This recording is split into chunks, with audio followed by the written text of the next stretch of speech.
사도신경으로 신앙 고백 드리겠습니다. 나는 전능하신 아버지 하나님 천지의 창조주를 믿습니다. 나는 그의 유일하신 아들 우리 주 예수 그리스도를 믿습니다. 그는 성령으로 잉태되어 동정녀 마리아에게서 나시고 본디오 빌라도에게 고난을 받아 십자가에 못 박혀 죽으시고 장사된 지 사흘 만에 죽은 자 가운데서 다시 살아나셨으며 하늘에 오르시어 전능하신 아버지 하나님 우편에 앉아 계시다가 거기로부터 살아있는 자와 죽은 자를 심판하러 오십니다.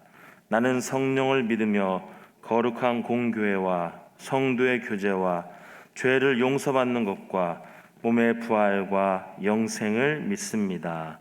아멘. 찬송가 218장입니다. 찬송가 218장. 찬송가 218장 찬송하시겠습니다.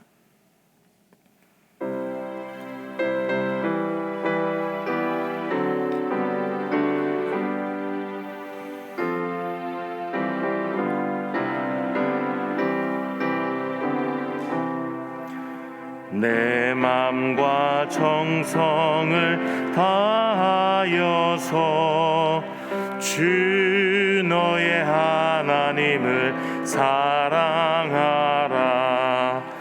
내 몸을 아끼고 사랑하듯 형제와 이웃을 사랑하라.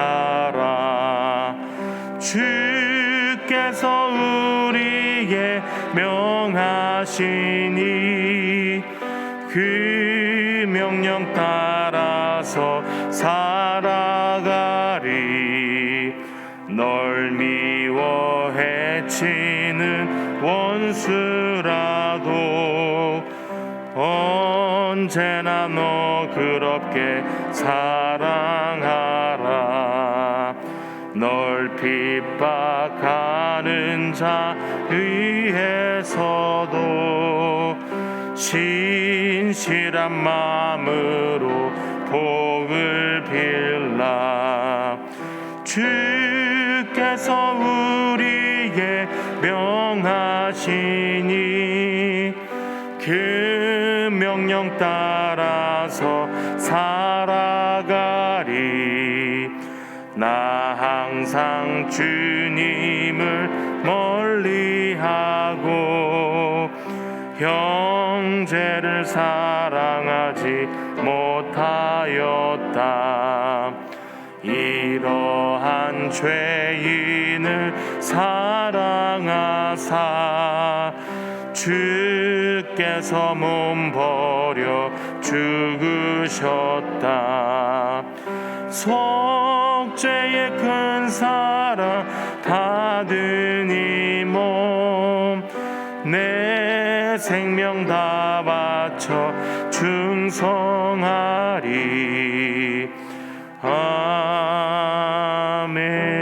아멘. 하나님 말씀 고린도 후서입니다. 고린도 후서 1장 23절에서 2장 11절까지 보겠습니다. 고린도 후서 1장 23절에서 2장 11절까지 함께 합독으로 보신 후에 마지막으로 함께 교독으로 보신 후 마지막 합독으로 보도록 하겠습니다. 내가 내 목숨을 걸고 하나님을 불러 증언하시게 하노니 내가 다시 고린도에 가지 아니한 것은 너희를 아끼려 함이라. 우리가 너희 믿음을 주관하려는 것이 아니요 오직 너희 기쁨을 돕는 자가 되려 함이니 이는 너희가 믿음에 섰음이라. 내가 다시는 너희에게 근심 중에 나아가지 아니하기로 스스로 결심하였노니 내가 너희를 근심하게 한다면 내가 근심하게 한 자밖에 나를 기쁘게 할 자가 누구냐. 내가 이같이 쓴 것은 내가 갈 때에 마땅히 나를 기쁘게 할 자로부터 도리어 근심을 얻을까 염려함이요 또 너희 모두에 대한 나의 기쁨이 너희 모두의 기쁨인 줄 확신함이로라. 내가 마음에 큰 눌림과 걱정이 있어 많은 눈물로 너희에게 썼노니 이는 너희로 근심하게 하려 한 것이 아니요 오직 내가 너희를 향하여 넘치는 사랑이 있음을 너희로 알게 하려 함이라.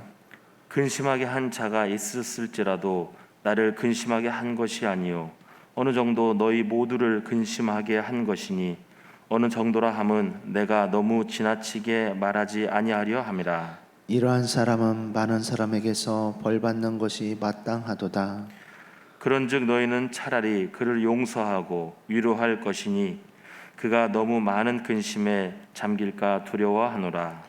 그러므로 너희를 권하노니 사랑을 그들에게 나타내라. 너희가 범사에 순종하는지 그 증거를 알고자 하여 내가 이것을 너희에게 썼노라.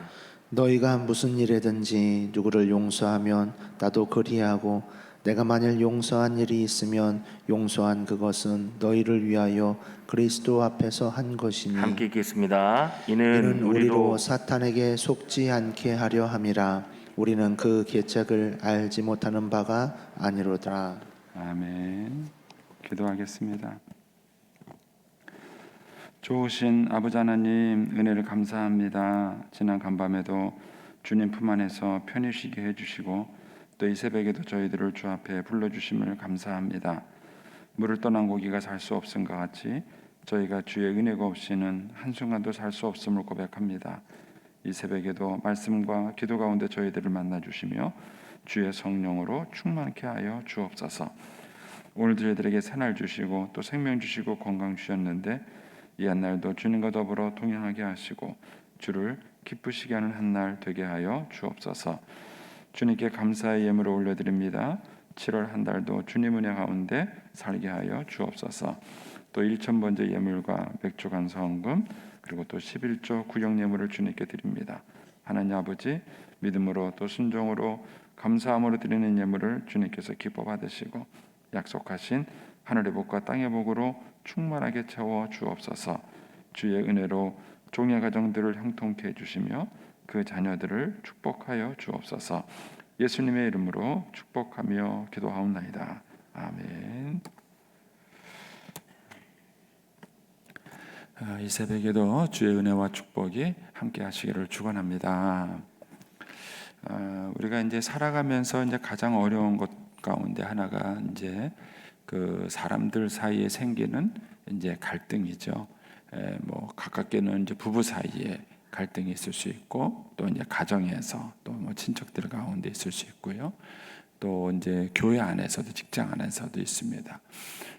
이제 직장인들이 이제 직장을 어렵게 들어갔다가 그 직장을 나오게 되는 이유 중에서도 가장 큰 이유가 그 인간관계의 갈등이라 그래요. 업무가 뭐 힘들어서 이제 그런 것보다도 직장 관계에서 갈등이 그들로 하여금 이제 직장을 그만두고 다른 곳으로 이직하게 되는 그런 원인이 된다 그래요. 그래서 사실 사회생활하는 데 있어서 많이 필요한 것은 어떤 면에서는 실력보다는 대인관계라 그러죠.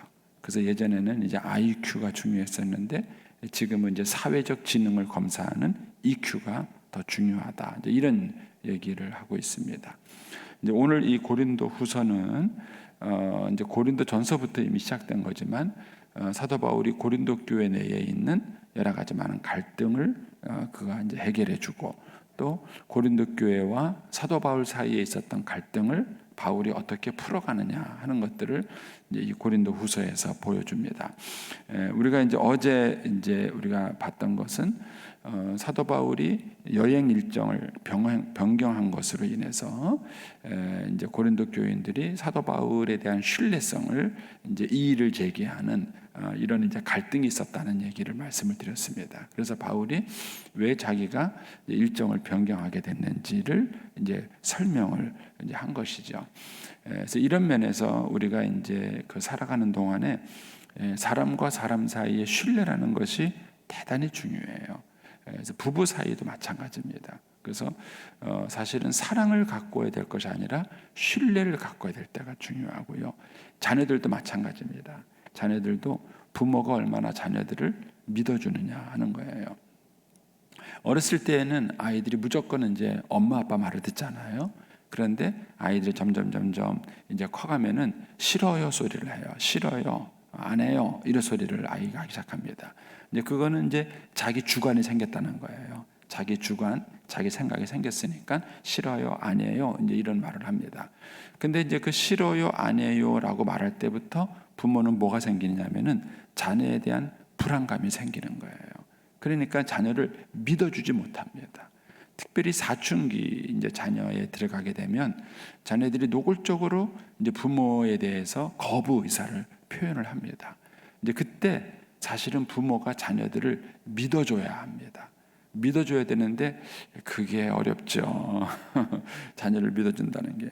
그러니까는 하나부터 10까지를 다 간섭을 하려고 그래요. 근데 그런 것들이 자녀와 부모 사이를 더 깨요. 관계를 더 깨버립니다. 왜냐하면은 거꾸로 자녀들이 또 부모에 대한 믿음이 없어져 버려요. 예. 우리 엄마는 맨날 잘하고 뭐 다 잘해. 이러면서 자녀가 부모에 대한 믿음이 없어지게 됩니다. 그러면 서로가 불신하는 거예요. 부모는 자녀를 불신하고 자녀는 부모를 불신하게 되고 이렇게 되면은 갈등과 어려움이 생기게 되는 것이죠. 그래서 이런 면에서 믿음을 관리한다는 것이 대단히 중요한 것이죠. 자, 이제 오늘 본문 말씀에 이제 사도 바울이 어떻게 이제 이 문제를 풀어가느냐 하는 내용을 볼 텐데 23절, 24절은 바울이 여행 계획을 바꾸게 된 이유를 설명합니다. 이제 어제는 쭉 이제 과정을 쭉 설명을 한 거고요. 이제 23절, 24절 내가 이렇기 때문에 여행 계획을 바꿨다 이런 얘기를 하고요. 그 다음에 이제 1절부터 2장 1절부터 11절까지 해서는 고린도 교회 내에서 사도 바울을 대적하고 갈등을 일으켰던 사람들이 있었어요. 이제 그 사람들을 어떻게 대할 것인가에 대한 얘기가 나와 있습니다. 그런데 내용이 좀 어렵어요. 여러분들이 어려워요. 이게 이런 부분이 오면 여러 가지 면에서 성경이 좀 어렵게 느껴질 수 있습니다. 그래서 제가 현대어 성경을 제가 읽어드리겠습니다. 이 현대어 성경은 의역을 했어요. 의역. 그 직역 우리가 읽은 개역 개정판은 직역을 했습니다. 직역. 왜냐하면 성경의 그 충실성을 높이기 위해서 했고 이제 그러다 보니까는 이런 복잡한 문제에 오게 되면은 어려워져요 내용이. 반면에 이제 의역을 하면 이제 내용 이해는 좋아지지만 이제 번역자의 의도가 많이 들어갈 수 있는 오류가 있는 것이죠. 그래서 이제 이런 성경을 잘 섞어서 보시면 좋겠습니다. 자, 제가 이제 읽어드릴 테니까 보시면 여러분 갖고 있는 성경과 비교해 보면 이제 이해가 훨씬 빠르실 거예요. 먼저 23절입니다. 23절, 24절은 크게 어렵지는 않아요. 이제 2장 1절부터가 좀 어렵죠. 23절 제가 읽겠습니다. 이 하나님을 증인으로 모시고 나는 조금도 거짓이 없는 진실을 말하겠습니다. 내가 고린도에 가지 않은 것은 여러분을 아끼기 때문입니다. 우리는 24절입니다. 우리는 여러분이 이러저러한 믿음을 가져야 한다고 지시할 생각이 없습니다. 여러분이 이미 굳건한 믿음 위에 서 있으니 여러분이 기쁜 마음으로 살아가도록 여러분을 도울 뿐입니다. 이렇게 말해요. 무슨 말인지 이해가 되시죠? 그러니까 사도 바울이 고린도 교회를 이렇게 거쳐서 올라갔다가 다시 내려오면서 2번 방문하기로 했었는데 그 일정을 바꾸고 이제 거꾸로 이제 여행 계획을 잡은 이유는 고린도 교인들을 아끼려고 한 거죠. 그럼 이 얘기는 무슨 얘기냐면은 사도 바울이 2번 방문하려고 했을 때 다시 그들에게 가서 이제 고린도 교회에게 편지를 보냈는데 문제가 해결이 안 된 거예요. 그게 고린도 전서입니다. 문제가 해결이 안 되니까 사도 바울이 이번에는 직접 방문해 가지고 그들을 책망할 자를 책망하고 이렇게 하려고 했던 거예요. 근데 이제 그렇게 한번 해봤는데 오히려 더 어려워진 거예요. 고린도 교인들하고 아무래도 그렇죠. 자꾸 누구를 책망하고 이러다 보면은 관계가 어려워지게 되겠죠. 그래서 바울이 이제는 그렇게 하면 더 어려워지겠다 싶었고 방문을 가지 않기로 한 겁니다. 그래서 바울이 고린도 교회에 2번 방문하려고 했다가 그걸 한 번으로 바꾼 이유는 고린도 교인들을 위한 것이다. 내 자신의 편의를 위한 것이 아니다. 이제 그 얘기를 하는 겁니다. 이것은 진심이다. 이 진심을 어떻게 알아줘요? 알 길이 없잖아요. 뭐 가슴을 열어볼 수도 없고. 그러니까는 바울이 여기서 내가 하나님을 불러서 증인 삼는다 이런 얘기를 이제 하는 겁니다. 그래서 내가 하나님 앞에서 내가 내 마음이 진심이다 이제 이 얘기를 하는 겁니다. 그러면서 이제 24절에 이렇게 말하는 거죠. 우리가 너희 믿음을 주관하려는 것이 아니요 오직 너희 기쁨을 돕는 자가 되려 합니다. 참 이 원리가 중요해요. 믿음을 주관하느냐 아니면 기쁨을 돕는 자냐. 이 말을 이해하려면 제가 좀 부모 자녀 관계로 설명하겠습니다. 이제 부모들이 이제 자녀들이 사춘기 이상이 돼가지고 자녀들이 스스로 서가는 과정이 돼요. 스스로 이제 자기가 독립을 추구하고 스스로 판단하고 결정하고 자기 일에 책임을 지는 관계로 가져갑니다. 특별히 결혼하고 나면, 성경적 의미에서 결혼하고 나면 자녀는 부모를 떠나야 합니다. 그리고 이제 부모도 자녀의 독립을 인정해 줘야 돼요. 그러면 더 이상 결혼한 자녀는 부모의 수하에 있는 것이 아니라 부모와 동등한 관계에 있게 되는 것입니다. 관계의 변형이 생기는 것이죠. 그런데도 부모들이 볼 때는 그 자녀가 미숙하잖아요. 여러 면에서 미숙해요. 그러니까는 부모가 걱정되는 마음으로 가가지고 도와주는 거예요. 자녀를 돕겠다고 가서 이러면 안 된다, 저래야 된다, 뭐래야 된다 이렇게 말하는 게 자녀의 결혼 생활을 뭐 하게 되죠? 간섭하게 되는 거예요. 그리고 한 걸음 더 나가서 뭐냐면은 자녀의 결혼 생활을 주관하게 되는 겁니다. 이것이 가르치는 사람들이 범하는 실수예요. 가르치는 사람들이 범하는 실수예요. 그러니까 바울이 그 얘기를 하는 거예요. 바울이 고린도 교회의 갈등을 해결하기 위해서 고린도 교회에 가서 때로는 책망도 하고 때로는 가르치고 이렇게 하다 보니까 잘못 갔다 가면은 내가 너희들의 믿음을 주관하는 자가 될 수 있겠다. 그건 안 하려고 한다는 거예요. 그러니까 너희들의 믿음을 주관하는 자는 하나님이셔야 되는 거예요. 하나님이 너희들의 주인이 되어지고 너희들의 믿음을 주관하는 자고 나는 너희들의 믿음을 돕는 자가 되어야 되는 거예요. 근데 돕는 자가 되어야 되는데 자칫 잘못하면은 주관하는 자가 될 수 있다는 거예요.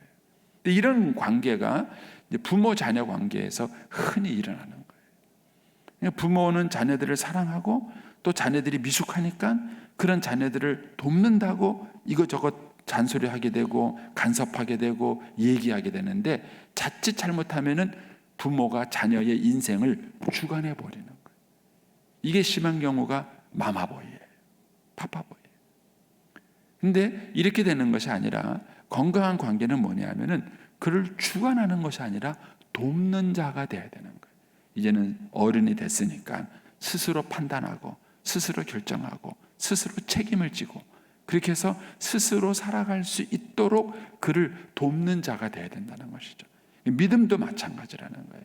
믿음의 문제에 있어서도 그를 주관하는 자가 아니라 그를 돕는 자가 되려고 해야 한다는 것입니다.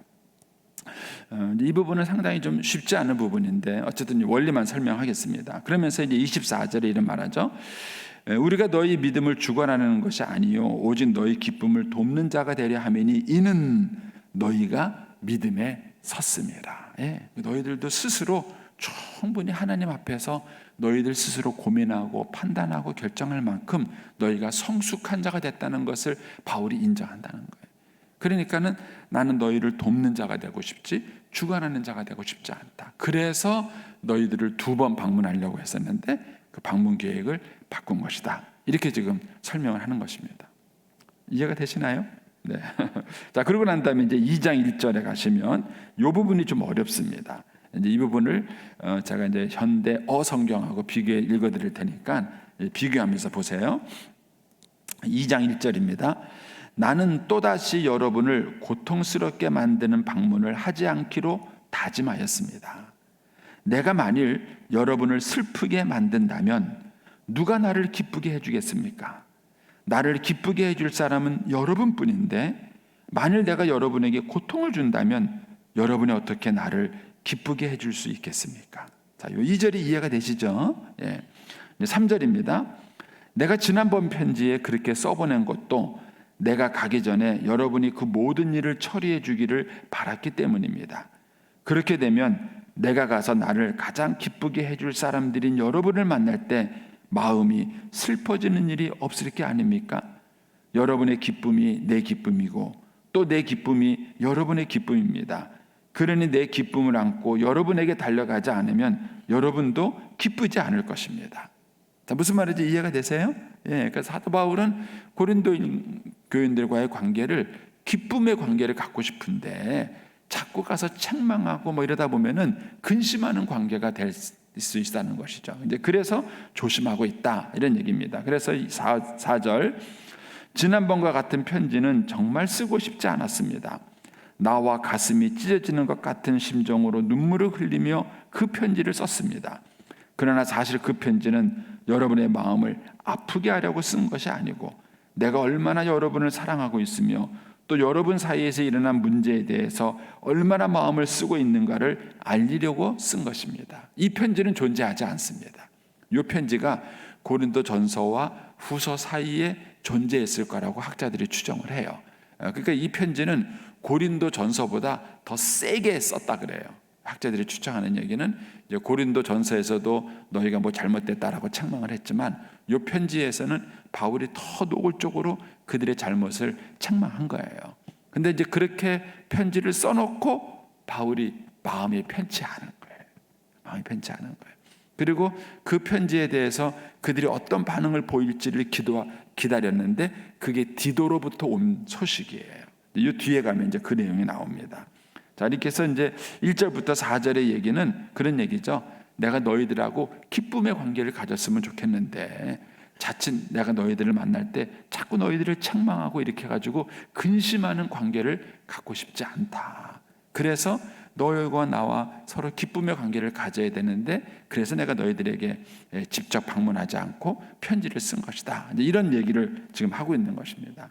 네. 자, 5절 또 이제 읽어드리겠습니다. 5절.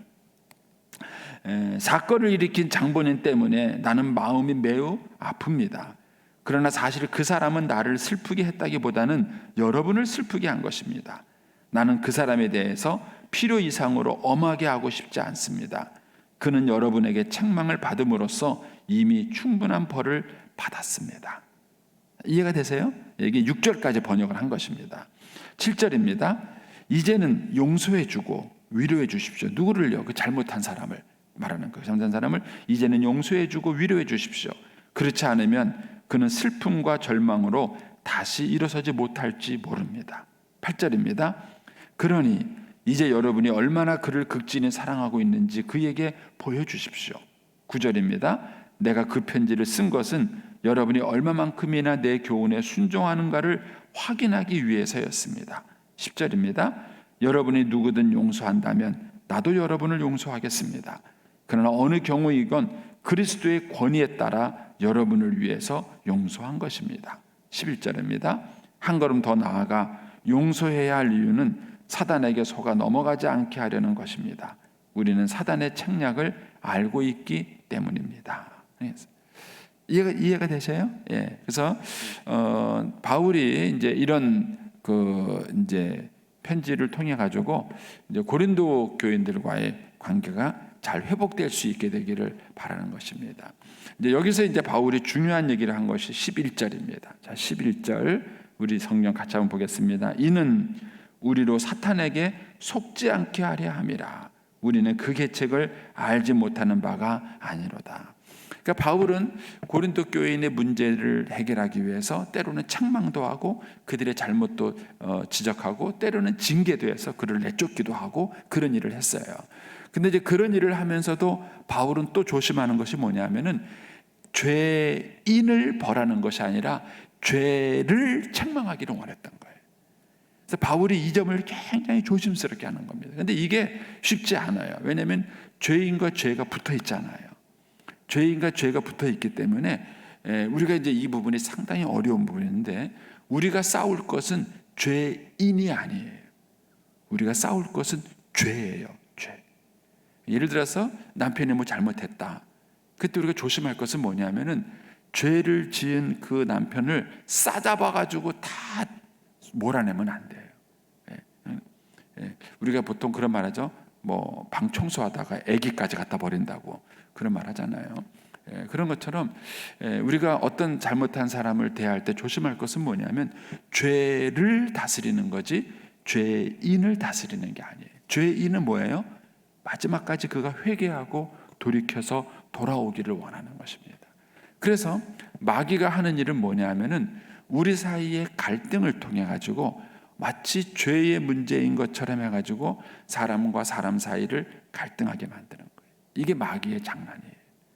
그래서 이 바울은 이 11절에 가서 그 얘기를 하는 거예요. 우리가 죄를 지은 형제를 용서하고 다시 그를 받아줘야 되는 이유는 뭐냐면은 사탄의 책략에 속지 않기 위한 것이다. 사탄의 책략에 속지 않은 것이다. 그래서 눈에 보이지 않는 사탄은요, 남편과 아내를 싸움질 시켜요. 싸움질 시켜놓고는 남편이 이기든 아내가 이기든 뭐 사탄은 관계없어요. 둘 중에 아무나 이기면 되는 거예요. 그리고 아니 둘 다 갈아서 헤어지면 사탄은 더 좋은 거예요. 그래서 우리가 항상 이런 어떤 갈등과 어려움이 있을 때 그 이면에 영적인 배경이 있다는 사실을 잊어버리시면 안 돼요.